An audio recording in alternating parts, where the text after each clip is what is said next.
माननीय अध्यक्ष जी, आपने मुझे तारांकित प्रश्न पर अनुपूरक पूछने का अवसर प्रदान किया, उसके लिए मैं आपका धन्यवाद करती हूँ।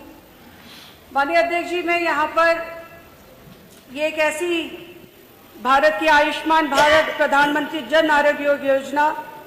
एक बड़ी महत्वपूर्ण योजना है। मैं इस योजना की हकीकत पर आपका ध्यान डालना चाहूंगी, आकर्षित करना चाहूंगी कि जिस तरीके से आज भारत में लगभग 17% ऐसे परिवार जो है 17% परिवार अपने घरेलू बजट से 1/10 भाग जो है वो स्वास्थ्य सेवाओं के लिए उस पर वित्तीय तरीके से खर्च करता है और एक कहीं ना कहीं वो जो है धकेल दिया जाता है एक कर्ज के तले, एक बोझ के तले। जिस तरीके से ग्रामीण तथा शहरी क्षेत्रों में भी 19 से 24% से अधिक परिवार अपने स्वास्थ्य वित्तीय योजनाओं के लिए, अपने स्वास्थ्य के वित्तीय खर्च के लिए कर्ज में डूबा हुआ है। जहां इस योजना का एक आशय था कि एक ऐसे परिवारों को जो गरीब तबका जो कहीं ना कहीं स्वास्थ्य ले नहीं पाता, स्वास्थ्य सुविधाओं को प्राप्त नहीं कर पाता पैसे के अभाव में, ऐसे गरीब परिवारों को स्वास्थ्य सुविधा देना था। लेकिन इस योजना का लाभ उनको पूर्णता से कहीं ना कहीं मिल नहीं रहा है और ये इसका खूब प्रचार प्रसार प्रदेश सरकार के द्वारा भी किया गया। और अभी हमारे माननीय मंत्री जी ने भी, जब हमारी एक विधायिका जी ने प्रश्न पूछा तो उन्होंने अपने बहुत तेजी से कहा कि उत्तर प्रदेश एक ऐसा राज्य बन गया जो सबसे ज्यादा प्रधानमंत्री आयुष्मान योजना के जन योजना के कार्डों को बनाने वाला राज्य है और उन्होंने अपनी बड़ी तेजी से पीठ थपथपाने का काम किया। पर यहाँ पर मुझे अफसोस के साथ कहना पड़ता है कि हमारे माननीय मुख्यमंत्री जी जो है हमारे माननीय मुख्यमंत्री जी यहाँ बैठे हुए हैं और जनपद गोरखपुर की मैं बात करूं तो अभी हाल ही फिलहाल में जनपद गोरखपुर में एक ऐसा परिवार जहां 5 सदस्य उसके जो है उनकी मृत्यु हो जाती है और उसमें वहां पर उसको किसी प्रकार की योजना का लाभ नहीं मिला, उसका कार्ड नहीं बनवाया गया। उसी तरीके से नेशनल हॉस्पिटल गोरखपुर में एक शैलेश पटेल जी हैं, उनके द्वारा जब उस कार्ड का उपयोग किया जाता है तो उसके इलाज को बीच में रोककर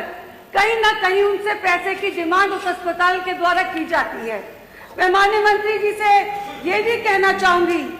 कि मैं आपको ये भी हकीकत पर ध्यान दिलाना चाहती हूँ कि कई बार इसमें मात्राओं की त्रुटि की वजह से लोगों के कार्ड नहीं बन पाए और जब लोगों के कार्ड नहीं बन पाए तो किस तरीके से उत्तर प्रदेश पूरी तरीके से ये बात कहता है कि आपके द्वारा जो है सबसे ज्यादा कार्ड धारक है, लेकिन उनको सुविधा पाने में कहीं ना कहीं अपने आप में रह जाते हैं। क्या किसी निश्चित सीमा तक व्याकरण या लिपिक त्रुटि के कारण कार्ड से वंचित लोगों का कार्ड दिलाने का सरकार सुनिश्चित सीमा तक करने का काम करेगी? मेरा दूसरा प्रश्न इसमें यही है माननीय मंत्री जी से कि जिस तरीके से मैं पूछना चाहूंगी कि बहुत से ऐसे मृतक